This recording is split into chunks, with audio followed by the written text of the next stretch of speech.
Hello everyone বন্ধুরা, দেখো আমাদের বিড়ালটাকে খুব মারপিট করেছে না কি বলে বোঝাতে পারছি না। কোন বিড়ালে ওকে খুব মেরেছে আর এখন ও খুব কষ্ট পাচ্ছে। তো আমাদেরও খুব খারাপ লাগতেছে। তো আমরা ডাক্তার দেখানো হয়েছে, ডাক্তার ওকে ওষুধ দিয়েছে আর ওকে রেস্টে থাকতে বলেছে।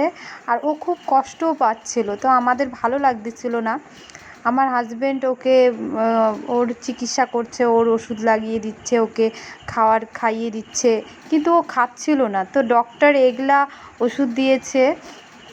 ওষুধ দেওয়ার পরে ও খাওয়ার পরেও কীরকমই করছে, ও সুস্থ হচ্ছে না আর খুব কষ্ট পাচ্ছে। আর রাত ভরে খুব কষ্ট পেয়েছে। দেখো তখন প্রায় রাত্রি 2টো বাজে, তখন এরকম কুহাচ্ছিল। তো আমি অনেকক্ষণ ধরে বলছিলাম চিনি কী হয়েছে, তো কিছুই বুঝতে পারছিলাম না। তো আজকের মতো এটুকু ভিডিও, আবার দেখা হচ্ছে নেক্সট ভিডিওতে।